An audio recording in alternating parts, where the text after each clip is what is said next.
Well, greetings, my six-pack of YouTube followers. Uh, let's see. Last time we talked, I was talking about these Panasonic capacitors that I got. Now, I ordered two batches, one in 10 volt and one in 6 volt, all 100 microfarad. The originals were 6 volt, sprayed, and they non-polarized. These are non-polarized caps if you're just catching up here. And so the 6 volt, well, any Sprague non-polarized seem to be really hard to find right now. So I went with these Panasonics, and they were cheap enough. So I ordered 10 of each, 10 of 10 volt and 10 of 6 volt. And when they arrived, I was puzzled to notice that the can size was the same. Now, almost always when you see two different capacitors that are the same, either the same voltage and one is a larger capacitance, it'll be physically larger, or if they're the same capacitance, one's a higher voltage, the higher voltage one will be physically larger. That's typically how it works. But these are the same size, and that got me wondering, is it just the same capacitor and they form 1 to 10 volt and 1 to 6 volt? And they just, because the 10 volt ones are 97, 96, 97 range microfarads, and the 6 volt ones are 106, 107, 108 range. So it was a decent hypothesis. These also have a slightly higher ESR of 9/10 of an ohm for the 6 volt and 7/10 of an ohm for the 10 volt. I went through and tested them all, obviously.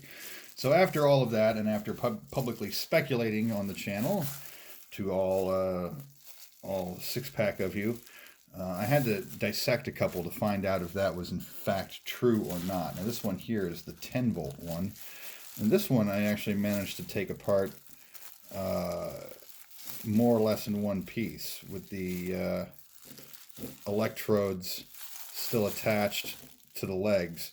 And so if you're wondering what the long electrode means on a non-polarized cap, at least in the case of these Panasonics, the long electrode on the can is counterintuitively, and this is hard to do, is counterintuitively connected to the shorter metal electrode inside the can. And there'll be one long and one short.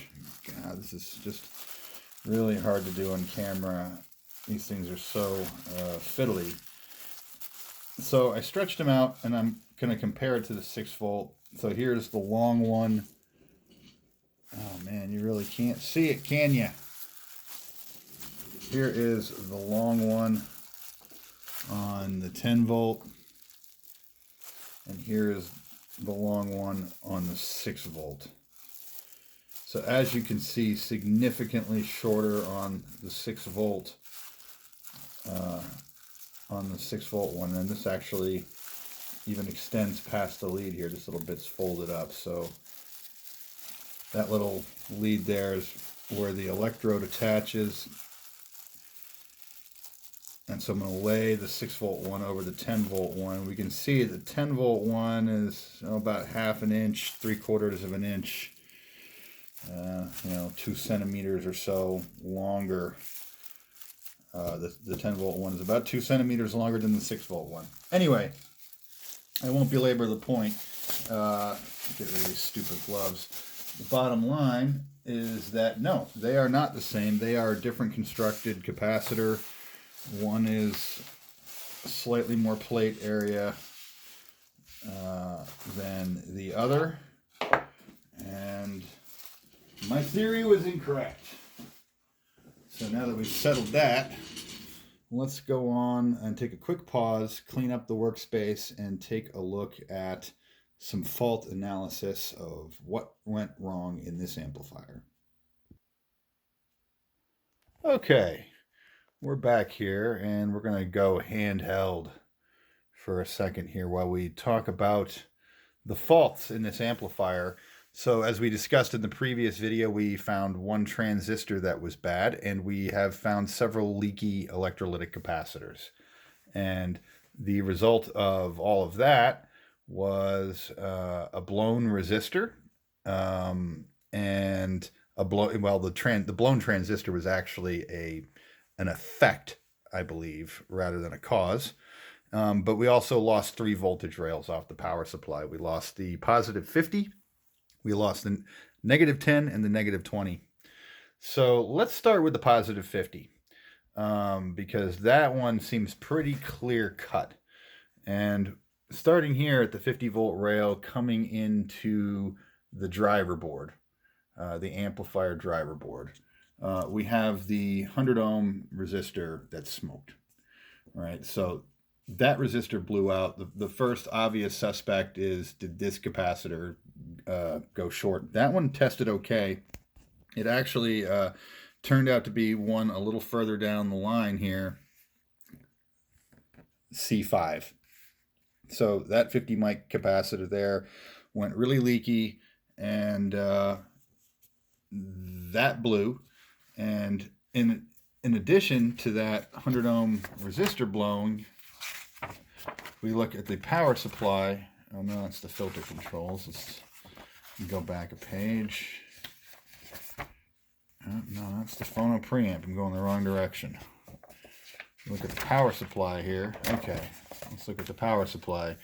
So the 50 volt rail is here, and there's Q1. So it seems like the cause of the failure of both Q1 and the pyrotechnics on the 100 ohm resistor back on the driver board, which is R27, that all seems to be related to C5 going extremely leaky and drawing massive amounts of current. So that is solved and fixed. The other issue that we faced, that we covered in the last video, was a bad ground right here. And I actually didn't realize until after I posted the last video, when I started looking under the amp. We showed a bad ground in the last video, and it turns out that bad ground is right there in a spot where we saw a failed non-polarized capacitor. So let's take a quick look under the amp and see. This is a very unusual failure mode here. So take a look at this. This is now repaired, but that solder joint right there at that grounding lug in the middle has 2 grounding bus wires coming through it. The one that's kind of bent, that's going from pin 3 through on one driver board card through the loop, and then to pin 3 on the other driver board card, that one's a ground, and you can see it's got a ground there from these 2 signal wires coming to it. And it also is the ground point over here on this schematic. So what the schematic doesn't show us is the way this thing is wired and what actually happens if that ground point fails. If you look at the schematic and you pose the theoretical question, what happens if this ground point fails? Well, the answer is that this capacitor just floats. It becomes not connected to anything, and it just floats, right? But in reality, in this amplifier, the way this ground bus is run, see, pin 3 on this channel is on this bus wire to pin 3 on the other channel. So if the ground fails here, what actually happens is, instead of just floating, you actually have now coupled the left channel of the amplifier to the right channel of the amplifier via a series pair of 100 microfarad non-polarized capacitors. So you're basically taking that ground out of the picture and then connecting this to C3 on the other channel card. So coincidence or not? Did that faulty ground lead to these capacitors blowing up? I think it's certainly a possibility. Well, we'll never know, but I find it very curious that 2 capacitors that were pretty dramatically failed also had this problem right here. And what's interesting, see that little 3 written there? I didn't write that. Somebody else has been in here troubleshooting this amp at some point, and they've been going over some of the same test points. See, 3 here, yeah, 3, ground. All right, but they missed that one apparently. So that is possibly what caused these capacitors to fail. And God only knows what other kind of problems in this amp. So that's 2 out of the 3 cause and effects, I think, established there. Let's take a look at the power supply and take a look at one last one. So we lost the -10 and the -20 volt rails. And in the process, we tested all of these transistors. I did. I don't think I documented it, but I did. I pulled them off the board and tested them one by one. And at the end of the day, it turns out that it was just another leaky capacitor pulling this entire rail down. And it was, oh, where is it on the, there, C8 and C6. These are both leaky, but particularly C8. And you can see what effect that would have on the 20 volt rail. And since the 10 volt rail is kind of, you know, it's all interconnected here, you start getting a couple leaky capacitors and it just, but somehow all these transistors survived. Nothing drew too much current and blew. All of the resistors, diodes, all of that stuff stayed in spec. So that's pretty much it. We've got probably 2 root causes of all the problems in this amplifier so far. 1, leaky capacitors. And interestingly, even though leaky capacitors is usually the cause of problems, we may actually have had a bad ground that we covered in the last video, and that may have had something to do with those non-polarized caps becoming leaky when they otherwise might have been fine. And we had 1 bad transistor, again, caused by leaky capacitors and a blown resistor. And that's it. So we're still waiting for a new set of output transistors. And why are we waiting for new output transistors? What's wrong with the existing ones? Well, they all tested okay. Let me see if I can rescue. Oh, just put that anywhere. Hello. Let's see. Really bad handwriting here. But we can get the idea. The original 2, remember that there was 2 in there that had later date codes than 1972, but the original 2 that were in there had 1972 date codes, and the gain on these was ridiculously far apart. Like 67 for the 802 and 290 for the 4502. Now the spec for both of these is the gain is supposed to be between 25 and 100. So that seems fine, but that seems crazy high. Even for being out of spec, that seems crazy high. The pair that had been replaced, they had a gain of 28 for 802 and 131 for the 4502. So again, way out of what the spec sheet says of between 25 and 100. So it seems like these older Motorola 4502s really, the beta just drifts super high on these with age. Even this replacement is doing it.